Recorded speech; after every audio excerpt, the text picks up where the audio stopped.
ନମସ୍କାର। ଜୟ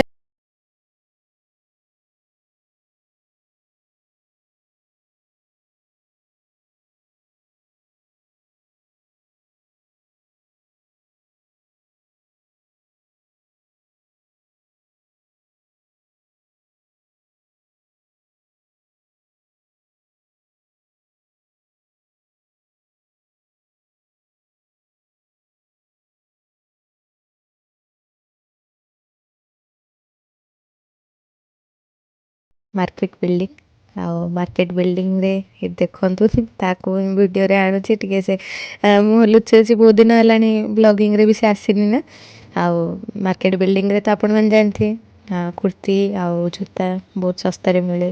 ଆଉ ତାପରେ ଏଇଠି ମଲ୍ ଗୁଡ଼ା ବି ଅଛି, ଆପଣ ଯେମିତି ସିଟି ଫ୍ୟାସନ୍ ହଉ, କଳା ମନ୍ଦିର ହଉ ବା ଏମ୍ ବଜାର, କୋଲକାତା ବଜାର, ଏମିତି ବହୁତ ସାରା ମଲ୍ ବି ଅଛି। ତ ମୋତେ ଡେଲି ୟୁଜ୍ର କିଛି ସେମିତି ଜିନିଷ କିଣିବାର ଥିଲା, ସେଥିପାଇଁ ଆମେ ଆଗ ମାର୍କେଟ ବିଲ୍ଡିଂ ଗଲୁ। ଏଇଠି ଦେଖନ୍ତୁ ତନୁ ଇୟରିଙ୍ଗସ୍ ଦେଖୁଛି, ବହୁତ ସୁନ୍ଦର ସୁନ୍ଦର ଇୟରିଙ୍ଗସ୍ ଥାଏ ଆଉ ରେଟ୍ ବି ସବୁ ରିଜନେବଲ୍ ପ୍ରାଇସ୍ରେ ଥାଏ। ମୁଁ ଆଣିଲି ଇୟରିଙ୍ଗସ୍ ଗୋଟେ, ଆଉ ତାପରେ ଏମିତି ଆମେ ଦେଖୁଛୁ କ'ଣ କ'ଣ ସବୁ ମିଳୁଛି। ମୁଁ କୁର୍ତ୍ତୀ ବି ଆଣିଲି, କୁର୍ତ୍ତୀ ଗୁଡ଼ା ସବୁ ପ୍ରାଇସ୍ ପ୍ରାୟ 200ରୁ ଷ୍ଟାର୍ଟ ହେଇକି ଅଛି। ତ ମୋତେ ତ ଡେଲି ୟୁଜ୍ର ଦରକାର ଥିଲା କଲେଜ ପାଇଁ, ତ ମୁଁ ମୋର ଡେଲି ୟୁଜ୍ର କୁର୍ତ୍ତୀ ହିଁ ଆଣିଲି।